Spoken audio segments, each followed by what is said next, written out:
Hey, Facebookers! I told you I would do what I said I was gonna do, and I'm trying my hardest to keep my promises all the time when I say I'm gonna do something. But I'm sitting in my living room while Sarah's eating her lunch. Just ate my lunch. I didn't want to be rude and eat and talk because you'd never be able to hear me. But I got a new tongue ring, and I don't like it. I'm gonna just go back to the original one that they pierced me with. And like this, look. You see it? The ball is the gauge, I guess if that's what they call it. It's bigger, so it like feels weird on top of my mouth. That's my superstar pose. But I got some more stuff to tell you, okay? So I cleaned up the house. I will show you that in a minute. And Sarah's looking at me like, who are you talking to? And why aren't you playing with me? Because it's her time to eat. She has to eat. And I'm going to take up her food in a minute. But, yeah, I guess I could let you see a little bit where I'm at because I will forget. So this is our entertainment center. Bow, bow, bow. Window. We painted the walls ourselves. We did the whole design. I wanted it to look chic and amazing. Look at this right here, though. Look, like, hold on, not making nobody sick. Denise drew that and we painted it together. That's our first painting together. It stands for question everything. Isn't that cool? There's our red clock. I know we still got to patch up the walls a little bit up top because they're kind of a little crusty looking. This is the couch. We got a red cover for it because that's my boobs. Sorry about that. That's that's the other chair and stuff. That's the kitchen. Look at Farrah looking all lost in the I don't know what I'm trying to say. There's our basketball court. That's still the wall. Isn't it amazing? I know we're gonna have a housewarming party soon. At least I'm hoping that we will, because I had canceled it because I don't know, people came over before, and Denise had her birthday party here, so most of the people who were supposed to see it saw it. So yeah, I'll show you the room. Maybe never. That's the living room. Just playing. But yeah. So today is election day, November 2nd. Go out and vote. Come on, guys. Utilize this privilege. Utilize this honor that you have that some countries still don't have. And vote. And vote. Vote. Vote. Vote. Vote. I haven't gone to vote yet. I am guilty of that. But I have my registration card sitting right there. And once wifey gets out of school and practice, I'm going to go vote. I'm going to go get my pumpkin that I've been trying to get like forever. So, yeah. But, okay. So, I want to answer... I want to do this topic from Ty Hoyt. She sent me an email, and I'm going to read it as is so that I don't, like, paraphrase or misquote anybody. Hold on. Okay. So this is how it read. So this is to me from Ty Hoyt. So I was just looking at my news feed, and I saw a heated discussion under someone's status about the number of people a woman has slept with and whether that qualifies her as a whore or not. The status, which was written by a male, read, "Ladies, if you slept with more than 5 dudes, you should be ashamed of yourself, and something's wrong with your life, especially if you're younger than 21. That's his status. I was kind of surprised that this person had this opinion, especially since I've known him to be a person who is not conservative in his own number of sexual partners. Okay. This question is to me. How do you feel about the double standard for men and women when it comes to their sexuality? Also, do you agree with his original statement? I don't agree with the whole hypocritical bias type thing with, it's okay, it's okay for a guy to sleep with this many women because, that's what guys do, okay? Women, when you do that, you're whores, you're sluts, you're bitches, you're all that stuff that all the stinking rappers be talking about. You're that go-to girl. Hey, if I can't get it from wifey, I'm going to you. Hey, no, I don't approve of that at all. I don't approve of that at all. I feel like, men, if you're sleeping with this many people in this increment of time or anything, to me, that's nasty. I don't know how y'all feel. I don't know if you think that's a turn on, like, oh my God, he just had sex with like 6 people this week. I want to be number 7. Oh my God, I have to be number 7. Like, no, that's not it at all. I'll let y'all in a little bit on my life. When I was younger, I'll be 24 in February, so just think about when I was younger. When I was younger, I did date boys for a while. This is like almost like a coming out story. If you want to hear my coming out story of how I told my parents I'm a lesbian, or how I knew I was lesbian, let me know, and then I'll talk about it. But I'm not going to talk about it right now. But if you want me to, I will next show. But when I was younger, I did date boys. I don't know why. I still talk to them, associate myself with them as friends, and, you know, they always got jokes, and they always want to reminisce on, you know, when we had intercourse or whatever. I'm like, okay. Like, I know that sounds horrible, but, you know, there was one point in my life that I was not proud of when I got hurt really, really bad by a boy who I really cared about.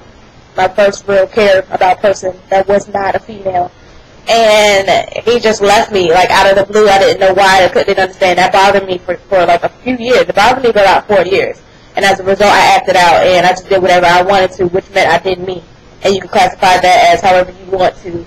But I did me. I didn't do me in an illegal way. I didn't do me in a way that was like, wow. But it was sort of like, look, think of it as, you guys watch the game?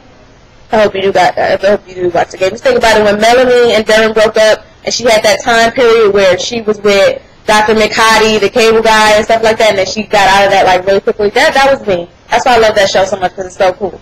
But, yeah, you know, then we'll look at women as that, because women are supposed to be held up on this pedestal where, you know, they're pure, and every guy kind of wants a good girl, and every guy wants a bad girl. And I feel that way about females, too. Females want, like, a good guy who's just like, oh my God, he takes care of me.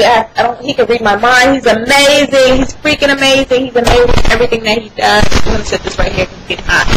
But he's amazing in every single thing that he does. And that's all good and gravy. But, you know, I'm not going to lie. I have a craving for a bad girl. Okay. My girlfriend is in the middle. Like, she gives me that thug. She's from up north. She's from Baton Rouge. I'm from New York. And she's a stud. So I get the best of both ways. But if it's me and her, you never. I guess if you seen her on the street, you'd be like, she mean. But if you seen her being mug, you think she's with me is a whole other story. But don't get it twisted.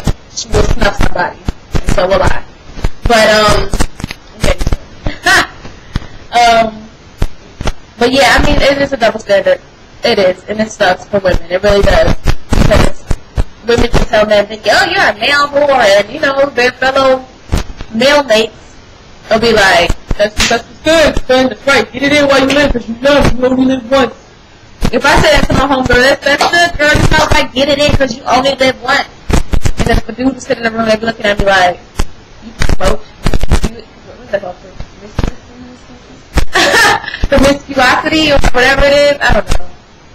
I need to go back to school, but that's a different story. But I will be going back soon. But yeah, like, it's crazy.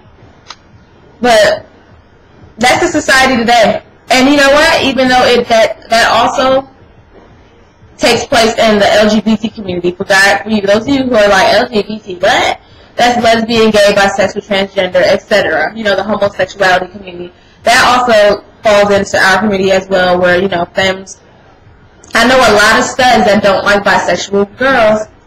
I know a lot of studs that, because they see that as like, so you ain't no telling what you would, where the wind might blow, you might want to be with a girl one night or be with a guy one night. So they see that as like a, kind of like a threat, kind of something that they don't want to mess with. Like, I know a lot of girls, a lot of studs that don't like femme girls who are bi. It's either like you are or you aren't. That's what it is. You are or you aren't. And I might be a little biased or, you know, hypocritical about that too, because I like studs who are studs, baby, okay? I love, that's just my preference. Like, I think femmes are beautiful. I probably, it depends on who the femme would be, but I don't know. You gotta look a certain way and have a certain personality for me to be like, what? And that would be my first femme. I lied. That would not be my first femme, because I did play a mild AG/stud role back in college, and it was like, it was funny. I won't say the name of the female, but I was going to my first college up in Dix Hills, Performing Arts College. Chrisette Michelle went there. I known her when she was there. It's called Five Towns College.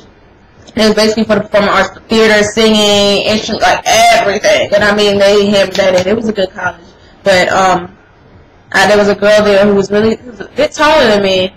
and she was feminine, but she had like this little, I don't know, this little swag about her. And I think I liked her for a little minute. But she liked me way more than I liked her, and I couldn't do it because I couldn't just be lying and be like, yeah, girl, I feel this way. But I was more aggressive than she was. She was more feminine than I. Because I'm kind of like, I have my tomboy days, but I'm mostly feminine, I will say that. So I'm not no femme trying to be a stud or a stem or a flower or whatever other names I got going out there. I am femme. I love femmes. Do I? I guess I do because I've said that. I didn't even know I was going to say that. But I love my studs. I do. But okay, so that was that. That's how I feel about that time. I feel like his status, you said, with his original statement, man, there have been people on here that have been requesting me as friends and then go put on a status.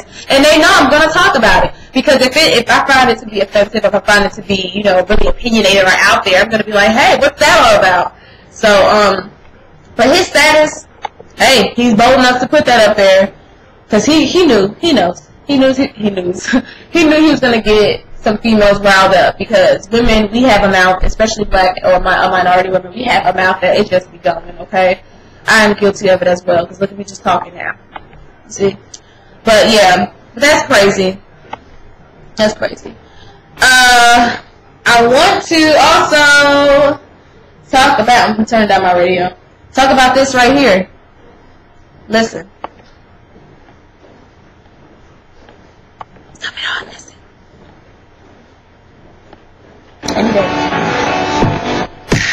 Look what's going on.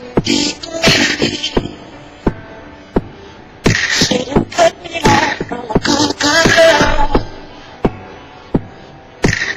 She told me that those days were gone. Now I'm sitting here going half crazy, 'cause I know she's thinking about me.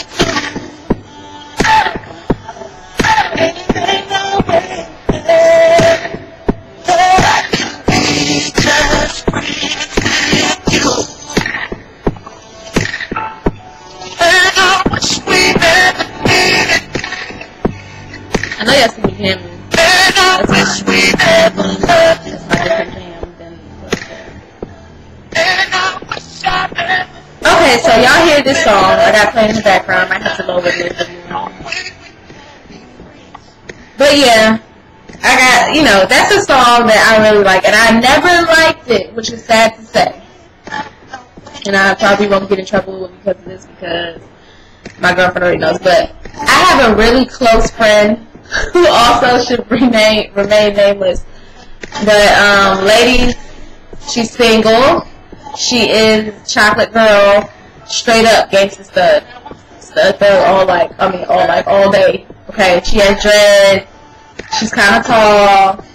She's crazy, but she's amazing. She's an amazing person in a weird, dangerous way. She's an amazing person, and that's like my best friend for life. And before I met Denise, before I broke up with my last girlfriend, me and her were like best friends, and we were trying to kick in. We were trying to be together. Went through some ups and downs, and it never really happened because I wasn't trying to deal with some crazy stuff, that drama that she had at that time. And she got her life, she's getting her life together and doing what she's supposed to do, and she's a hot commodity, y'all. And we speak every now and then, and this is the song that she dedicated to me. Okay. Now, beforehand, I never really heard the song. I like Trey songs, but I never really heard the song. So, when I heard it, I was just like, and a little tear came in my eye, because it was kind of like, our closure. That's what she's been trying to tell me all this time. Like, whenever I don't hear from her for a certain amount of time, certain amount of days, she's like, man, I can't be, calling you like that all the time. But, that's my baby. I love her to death. But that's a song. Like, what songs do y'all hear that you be like, oh, man, that's a back to the time. Like, there's songs that I hear, like that song, At Night I Think of You. That song, I go back to like elementary school, early junior high school, and I used to like, to chase these dumb boys, stupid boys. But yeah, Trey songs and these singers nowadays. Oh my gosh, like that's why I love R&B and soul. Like Trey songs, India Ari, Anne Marie. Who else? Kareem Bailey Ray, Chrisette Michelle. yeah, people like that who sing, and then I listen to their records, and it's like, oh, you so right, I can't do this. Like, for example, my last ex, she gonna be so bad when I say this. My last ex, I used to play the song for her all the time, like in her face, on the radio, like all the time. And it was Jasmine Sullivan, In Love with Another Man. But, you know, since I'm lesbian and stuff, it was actually meant to be love with another woman. And that song, honey, let me stop messing with y'all.